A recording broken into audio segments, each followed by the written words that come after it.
On In Good Faith, we believe that all faith traditions have something to teach us about how God is working in the world and in our lives. So join us as we listen and learn. Today on In Good Faith, our guest is author and teacher Philip Goldberg, and I'm really intrigued by how he talks about learning religion by experience. So more about that in a moment. In studio with me is senior producer Heather Bigley. Hello. And also producer Ashton Rowan. Hi, Steve. Ashton, you mentioned something that really caught your ear in this interview with Philip. Yeah, I think Phil is a wonderful example of openness and being able to change your mind and being open to experience and learning from yourself, learning from others, and being able to really just learn in general. I like it. You called him Phil. Well, he was calling himself that. No, that's awesome. I too like that Phil has this journey that we go with of someone who was raised in a home where religion is for stupid people. Religion is for the weak. It's for people who don't really want to face reality. It's for people who, right, et cetera, et cetera. I think we've heard those things before. And here's a person who eventually connects to something spiritual that teaches him, right, oh, there's something greater in this universe. And it really becomes his life. Philip Goldberg is an author, a co-author of numerous books.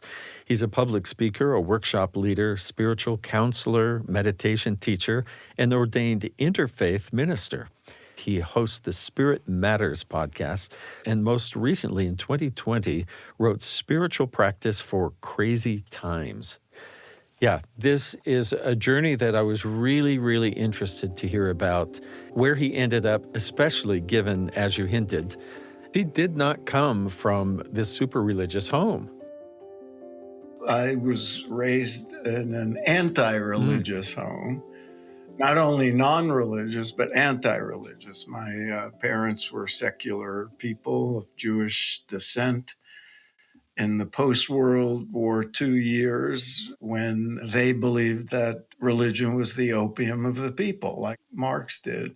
And that's how I was raised, with atheist parents, very secular, but of high moral and ethical integrity.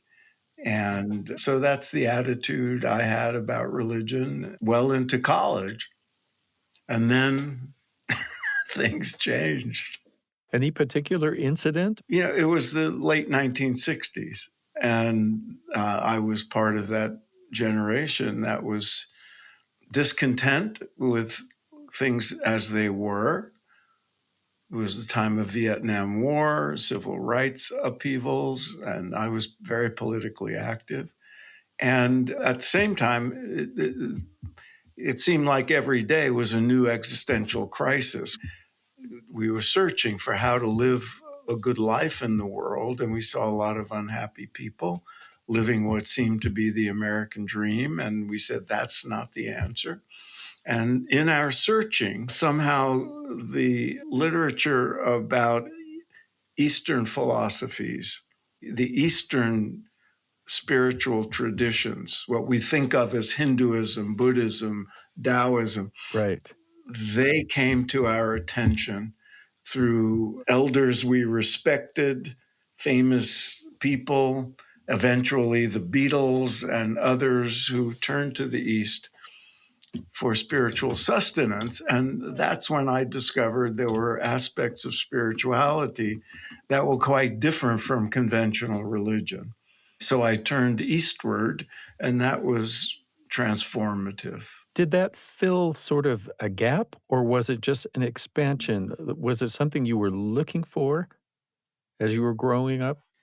I was looking for how to be happy. What's it all about? Why are we here? What's the meaning of being here? How do I connect with the rest of the cosmos? Are there aspects to life that I'm not being taught? And then in that search, yes, a big gap in my inner life was filled, and a big gap in my awareness and my consciousness was beginning to be filled. And I couldn't get enough. Every little thing I read was another brick in the edifice of my transformation. And I wanted more, and I wanted more. I wanted to learn more and experience more. Because the crucial thing that I discovered, and millions like me have, is that the Eastern traditions didn't ask me to convert to anything. And they didn't ask me to believe in stories that I found hard to believe, that went against the grain of rationality, of scientific evidence, of known history, or any of that. They just basically said, this is what our great sages and seers have discovered, whether it was Buddha, yogis in the Indian tradition. We discovered certain things by turning within and investigating consciousness. But the key thing was, it was about experience. It was about, we have these methods. They're called yoga, they're called meditation, they're called mindfulness, they're called different things. They're universal. You can think of them as the equivalent of a technology. It's applied science. We've had certain insights, we developed these methods. If you do them, you're likely to find your life improves in certain ways that we can predict.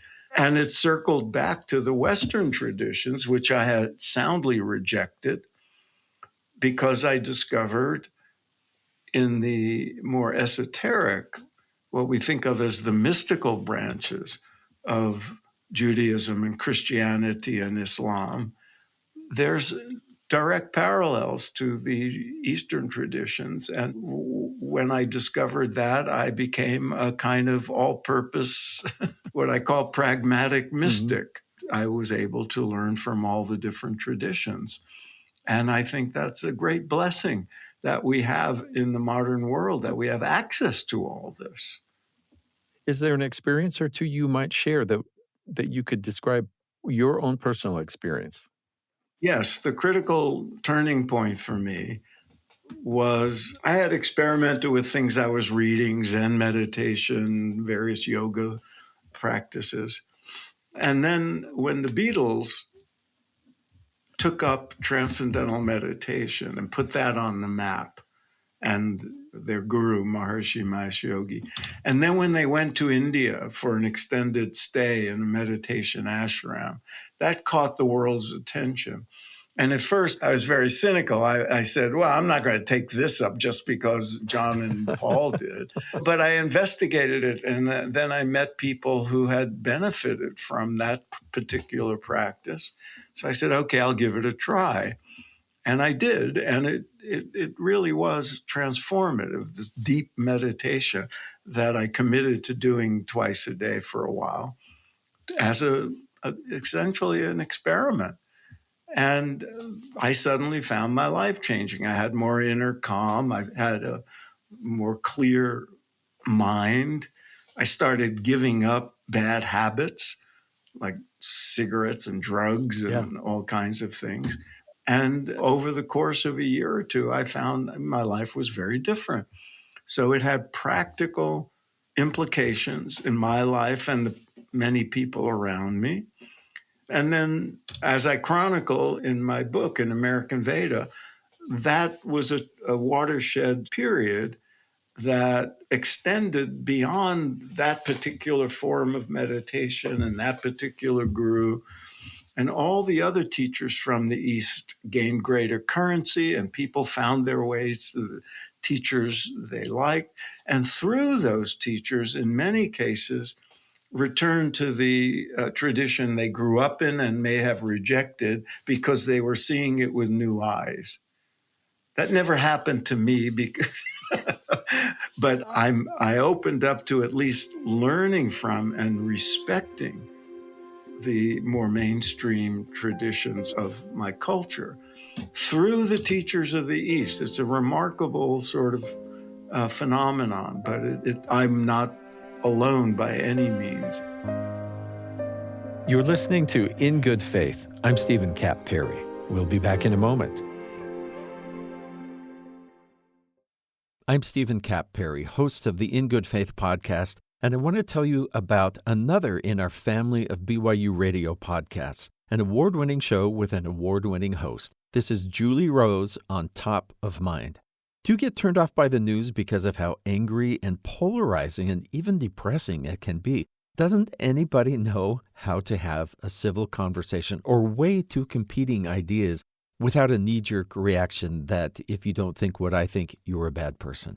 Check out the podcast, Top of Mind. They take one tough topic and they dive deep. And the goal is learning how to stay open and curious, even when you're confronted with different perspectives that may challenge us. Learning how to stick with the discomfort until we feel like we've actually learned and gotten some understanding. We may change our minds, we may not, but every episode will leave you feeling hopeful and empowered to become a better advocate for what does matter to you. Top of Mind. Listen to the podcast wherever you get your podcasts. This is In Good Faith, and I'm talking about mysticism as a spiritual pathway for many non-religious people with author and teacher Philip Goldberg. I'm curious if, the more you explain, the more I want to know about, which is probably a sign of a good teacher. Thank you. Or a blabbermouth. They could overlap. The Venn diagram could overlap. Yes, they do, yeah. I'm so curious. Religion can be held up as one of the great goods in our society. Everything from encouraging civil rights to filling in the gaps that government can't or doesn't, to also keeping people in their place. There's such a variety. Maybe that's the wrong phrase, Yeah. but what gives you hope about spirituality in America or in the world at large today? You alluded to the positive contributions of religion, which I think in certain circles are underappreciated because it's easy to see the harm that religions have done. I have friends who are Christian ministers who, when they think of the history of the Crusades and the Holocaust and everything else, it's a source of deep chagrin and shame. But at the same time, that slavery, for example, was justified in the name of religion. The flip side of that is the leading abolitionists were doing it because of religion. Out of the same books. Out of the same books, but different interpretations. And people are very upset. People who I know and progressives and all that, it's very alarming, this rise of Christian nationalism, the influence of fundamentalism in the world of all kinds of religious extremism and fundamentalism and their encroachment on the public sphere. But every once in a while, you have to remind them that, but Martin Luther King and Gandhi were religious people too. And good is done. And yes, there's a lot of hypocrisy and there's thieves and miserable people in pulpits every Sunday and so forth. We know that. At the same time, what we don't necessarily appreciate is how much harm was avoided because somebody had a religious precept or a religious leader to guide and comfort that person before they did something horrible. It's a mixed thing, just as there are crooked lawyers, but if you need help, you turn to an honest lawyer. And so religion is mixed. But one of the things I find hopeful is what we've been talking about, the growing awareness of the contemplative or spiritual aspect of religion.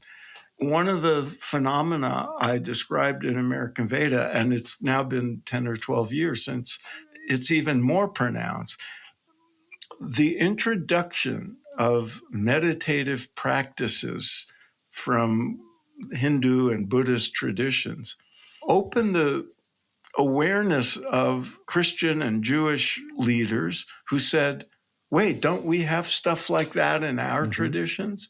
And so there's been a big rise in the popularity of contemplative Christianity, of Jewish mysticism, of Sufism as a branch of Islam. So the experiential aspect of what we call religion, and which many people don't want to call religion. That's why we have this phenomenon of more than a quarter of the population calling themselves spiritual but not religious. The experiential aspect of it, which leads to personal transformation in ways that just adopting a belief system can never do. That, to me, the growth of that gives me hope for a number of reasons. One, it makes people better people. But second, it washes away all the, or gradually perhaps, the potential for conflict between belief systems, because you discover this commonality of inner experience, and that there's a certain harmony, and I don't like using the word tolerance, but of mutual respect and enrichment. I can even learn from this person whose belief system is different from mine because we share a commonality of experience of the divine. And maybe there's more to it than I realized. I'm curious, maybe you might even help me rephrase this question in the best way to elicit a thoughtful answer, but the whole idea with whether it's biblical or whether it's the Vedas, it's the Bhagavad Gita, whether it's Quran, for some it is incredibly important to see every word of those as literal, which I think was part of maybe why your parents were not fans. Right. What do you find good, or is there anything dangerous in going purely metaphorical in the understanding? Like, what is the lesson we learned from this tale, whether it happened exactly as expressed or not? This business of taking sacred books literally, it's a dicey proposition. It's the religious equivalent of literalism in the law, reading the Constitution literally. It's like you can't separate out context from historical and geographical context of these texts. They were written at a certain time. They weren't even written. They were, for the most part, usually oral transmissions that were later written. And then you realize, wait a minute, the Bible wasn't written in English. The Upanishads weren't written in English. Somebody, some human being, translated them. And then they were retranslated and retranslated. So it's like the telephone game, what gets lost? And then religious councils enter in and say, no, we don't want them to know that. Let's change it to this. And then history and people's accounts, eyewitness accounts and all that gets transmitted down through the generations. And then people start embellishing because, if you're a good storyteller, you embellish, you leave something out, you add something so people will absorb it better. So how can we possibly take things literally with all this adulteration? So that's why I have trouble. And one of the things I can now do that I couldn't earlier on is I can go to a church on Christmas Eve or whatever, or any Sunday. I can go to a Passover Seder at my wife's family's house, and I read between the lines. I look for the spiritual message that may have been intended before everybody started getting literal and looking at the letter of things instead of the spiritual message. Just found meaning in the fact that so much a part of the world celebrates this moment when Christ enters Jerusalem. And there's different ways of interpreting that. And I found out some really fun stuff about it. But to me, it meant several things, one of which was entering the holy city of Jerusalem is analogous to us entering the holy place within ourselves. And that I can enjoy that metaphorically and see that message in it. That to me has value. But if it's only metaphorical, as you say, maybe you lose something. There is a certain history there. There are life lessons. The story that Jews celebrate at Passover has been used by many Christians as a metaphor for overcoming oppression and as a great example in history of overcoming the oppression of, you find it in gospel music. So there are life lessons here too in some of the stories, and not just what we think of as spiritual, but spiritual as applied to life. But if you take everything literally, then you end up in conflict with people who interpret it differently. And then you end up with extremism and fundamentalism. And I think we've had quite enough of the damage that can be done through that kind of thing. A spiritual awakening like you're describing could be thought of in a couple different ways. Two that come to mind are, one, just opening your consciousness to something that exists within that you might not have been aware of. Something that seems almost like another or maybe possibly linked approach would be suddenly having a connection with something you now call the divine or even God. What was that like for you? I think they're both the same thing. At first, it was like turn within, transform from inside. I resisted God language because of my upbringing. But when it's called in the Eastern traditions pure consciousness, as translated into English, or universal consciousness, or union, as in the definition of yoga, becoming unified, the personal self and the cosmic self, which other people would be calling God or Allah or terms like the divine. One of the core teachings that I embraced from the East was that the discovery of the divine within me is the same as discovery of the divine outside of me, and there's really no separation. That's a later realization. The first is discover the divine within yourself. And for some people who are more devotionally oriented than I was then, the link is quite easy to make. The more I'm in touch with the divine within myself, the more I can appreciate the expression of the divine in the trees and in the other human beings and in everything around me. And that's a classic Eastern spiritual development moment. Well, you've described it beautifully. I'm wondering, as later you said you began seeing the more contemplative side or mystical side, I think you said, of the Western traditions. Yeah. Were you surprised by the commonalities that you found? Shocked at first, but then I discovered there were scholars and people who had been investigating those commonalities for quite a while. If you look at what people devoted to any path experience and how the contemplatives and the mystics of those traditions express what they experience inside, you see commonalities.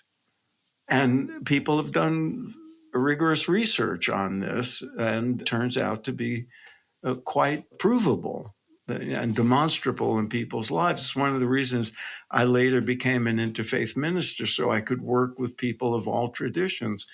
And in my limited experience there and in gatherings of people who are practicing from different spiritual histories and traditions and belief systems, when you talk about what did you actually experience? What do you experience when you pray? What does it feel like? How would you describe it?